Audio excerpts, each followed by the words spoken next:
নমস্কার বন্ধুরা, happy with Gopa kitchen cooking এর আরো একটি নতুন পর্বে জানাই তোমাদের সকলকে স্বাগতম। আজকে বানালাম চিংড়ি কচুর রসা। রেসিপিটি বানানো যতটা সহজ, খেতে কিন্তু ভীষণই সুস্বাদু। গরম ভাতের পাতে এমনকি রুটি দিয়েও কিন্তু এই রেসিপিটি অপূর্ব লাগে। প্রথম থেকে শেষ পর্যন্ত দেখার অনুরোধ রইল। আজকে বানাবো দুর্দান্ত স্বাদের চিংড়ি কচুর রসা। তার জন্য এখানে 300 গ্রাম গাঠি কচু খোসাটা ছাড়িয়ে দুফালা করে কেটে নিয়েছি, আর নিয়েছি দুটো আলু, আলুটারও খোসা ছাড়িয়ে ডুমো ডুমো করে কেটে নিয়েছি। এখানে 150 গ্রাম চিংড়ি মাছ নিয়েছি, চিংড়ি মাছেরও খোসাটা ছাড়িয়ে পিঠে যে কালো শিট থাকে সেই শিটটাও ফেলে দিয়েছি। এবারে চিংড়ি মাছটা লবণ আর হলুদ দিয়ে মাখিয়ে নেব।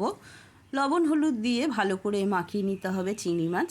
আর এদিকে গ্যাসে একটা কড়াই বসিয়েছি, কড়াইয়ের মধ্যে 2 চামচ মতো সর্ষের তেল দিয়ে দিলাম। সর্ষের তেলটা ভালো করে গরম করে নিয়েছি। সর্ষের তেলটা ভালো করে গরম করে নেওয়ার পরে ওর মধ্যে দিয়ে দিলাম মেখে রাখা চিংড়ি মাছ। চিংড়ি মাছটা হাই ফ্লেমে ভেজে নেব। চিংড়ি মাছ সবসময় হাই ফ্লেমেই ভাজতে হয়। লো ফ্লেমে ভাজলে চিংড়ি মাছ থেকে একটা জল বেরিয়ে আসে, যার ফলে চিংড়ি মাছটা ভালো করে ভাজা হয় না। আর চিংড়ি মাছ সবসময় হালকা করেই ভাজবো, বেশি কড়া করে ভাজলে চিংড়ি মাছ খেতে ভালো লাগে না। দেখো হালকা করে ভেজে নিয়েছি। এবার চিংড়ি মাছগুলো তুলে নিলাম। চিংড়ি মাছটা তুলে নেওয়ার পরে যে বাকি তেলটুকু রয়েছে সেই তেলের মধ্যে দিয়ে দিলাম সামান্য লবণ আর সামান্যই হলুদ গুঁড়ো।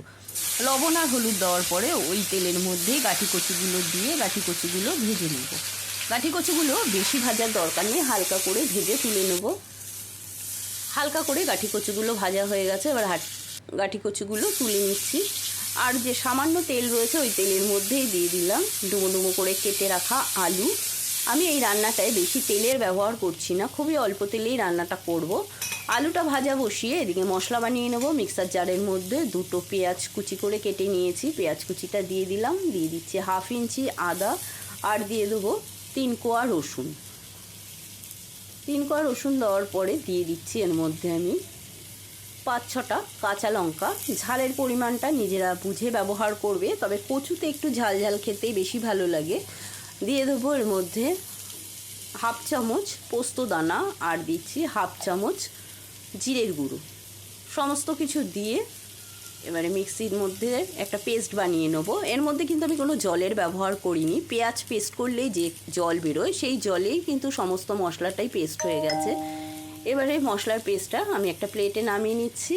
নামিয়ে নেওয়ার পরে ওই মিক্সার জারের মধ্যেই একটা টমেটো কুচি দিয়ে দিলাম, টমেটোটারও পেস্ট বানিয়ে নিলাম।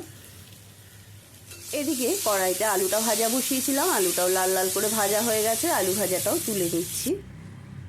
কড়াইয়ের মধ্যে সামান্য আবারও সর্ষের তেল দিয়ে নিয়েছি। ওই তেলের মধ্যেই একটা মাঝারি সাইজের পেঁয়াজ কুচি দিয়ে দিয়েছি। পেঁয়াজ কুচিটা তাড়াতাড়ি নরম হওয়ার জন্য দিয়ে দিলাম সামান্য লবণ। পেঁয়াজটা লাল লাল করে ভেজে নিয়েছি, এবার পেঁয়াজ ভাজাটা তুলে নিচ্ছি। ভাজা পেঁয়াজটা তুলে নেওয়ার পরে কড়াইয়ের মধ্যে দিয়ে দিলাম আবারও 2 চামচ মতন সর্ষের তেল। এই 2 চামচ সর্ষের তেলের মধ্যে গোটা জিরে ফোড়ন দিয়ে দিলাম। গোটা জিরেটা যখন ভালো করে ফোড়ন হয়ে যাবে, জিরের থেকে যখন সুন্দর একটা গন্ধ বেরোবে, তখনই আমি এর মধ্যে পেস্ট করে নেওয়া মশলাটা দিয়ে দিলাম। মশলাটা দিয়ে মশলাটা নেড়ে চেড়ে নেব। মশলাটা ভালো করে নেড়ে চেড়ে নেওয়ার পরে দিয়ে দিলাম স্বাদ অনুসারে লবণ, আর দিয়ে দেবো পরিমাণ মতন হলুদ গুঁড়ো।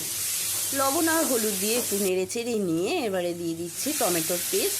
টমেটোর পেস্ট দিয়েও মশলার সঙ্গে ভালো করে কষিয়ে নিতে হবে। মশলা যত কষাবে রান্নার স্বাদ কিন্তু ততই বাড়বে। দিয়ে দিলাম এর মধ্যে চিনি, সামান্য চিনি দিলাম। এটা অপশনাল, তোমাদের যদি পছন্দ হয় তবেই দেবে, না দিলেও চলবে, অসুবিধা নেই। এবারে দিয়ে দিচ্ছি সামান্য মিক্সার ধোয়ার জল। মিক্সার ধোয়ার জলটা দিয়েও মশলাটা আবারও কষিয়ে নিচ্ছি, নাহলে মশলাটা কড়াইতে লেগে ধরবে। দেখো মশলাটা ভালো করে কষানোর পরে ওপর থেকে তেল ছেড়ে এসেছে, তখনই বুঝবে মশলা ভালো করে কষানো হয়ে গেছে। এবার ভেজে রাখা আলু আর গাঠি কচুটা দিয়ে দিলাম। আলু আর গাঠি কচু দিয়ে আবার একটু কিছুক্ষণ কষিয়ে নেব। যদি ইউটিউব চ্যানেলে নতুন বন্ধু হয়ে থাকো তবে চ্যানেলটি সাবস্ক্রাইব করে নেওয়ার অনুরোধ রইল। পাশে থাকা বেল আইকনটা প্রেস করে দেবে, যাতে আমার রান্নার নিত্য নতুন নোটিফিকেশানগুলো সবার আগে তোমাদের মোবাইলেই পৌঁছে যায়। দিয়ে দিলাম এর মধ্যে ভেজে রাখা চিংড়ি মাছটা। চিংড়ি মাছ দিয়েও ভালো করে কষিয়ে নেব। আর যদি ফেসবুক থেকে দেখে থাকো তবে পেজটি ফলো করার অনুরোধ রইল। ভালো করে চিংড়ি মাছ দিয়েও কষিয়ে নেওয়া হয়ে গেছে। কষিয়ে নেওয়ার পরে আমি এবারে এর মধ্যে দিয়ে দেবো পরিমাণ মতন জল। জলের পরিমাণটা নিজেরা বুঝে ব্যবহার করবে, কে কতটা গ্রেভি পছন্দ করো সেই বুঝেই তোমরা কিন্তু জলটা দেবে এর মধ্যে। জলটা দিয়ে দেখো ভালো করে একটু নেড়ে চেড়ে নিতে হবে। ভালো করে নেড়ে চেড়ে নিয়ে এবারে এর ওপর থেকে আমি দিয়ে দেবো ভেজে রেখেছিলাম যে পেঁয়াজটা, পেঁয়াজ ভাজাটা ওপর থেকে দিয়ে দিলাম। ওপর থেকে পেঁয়াজ ভাজাটা দিয়েও আবারও ভালো করে মিশিয়ে নিতে হবে। এই পেঁয়াজ ভাজাটা পরে দিলে রান্নার যে স্বাদটা না দারুণ লাগে। এবারে ঢাকা বন্ধ করে দিলাম কিছুক্ষণের জন্য। কিছুক্ষণ বাদে ঢাকাটা তুলে নিলাম। ওয়াও, কি সুন্দর গন্ধ বেরিয়েছে। আর দেখো ওপর থেকে কি সুন্দর তেল ছেড়ে এসেছে। এই চিংড়ির রসাটা, চিংড়ি কচুর রসাটা গরম ভাতের সাথে, এমনকি রুটি পরোটার সাথেও অপূর্ব লাগে। এতটাই ভালো লাগে যে এই দিয়েই এক থালা ভাত খাওয়া হয়ে যাবে বা 4টে রুটি বেশিই খেয়ে নেবে, এতটাই সুস্বাদু হয়। এমনিতেই দেখবে চিংড়ি মাছ দিলে প্রতিটা রান্নার স্বাদ বেশি ভালো লাগে। দিয়ে দিলাম ওপর থেকে গরম মশলার গুঁড়ো, আর দিয়ে দিচ্ছি সামান্য ঘি। বেশি ঘি দেওয়ার দরকার নেই, একেবারে অল্প ঘি দিয়ে দিলাম। সমস্ত কিছু দিয়ে ভালো করে আবারও একটু নেড়ে চেড়ে নিয়ে ঢাকাটা বন্ধ করে দেব, নাহলে ঘি গরম মশলার গন্ধটা ভালো রান্নায় ঢুকবে না। দেখো ঢাকাটা আবার বন্ধ করে দিলাম। রান্না কমপ্লিট। আজকের মতো রেসিপিটি কমপ্লিট হলো।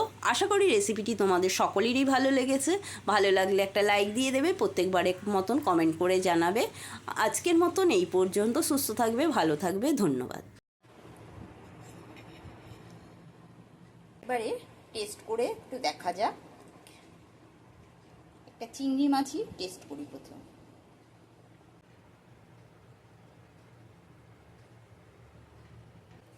ফাটাফাটি।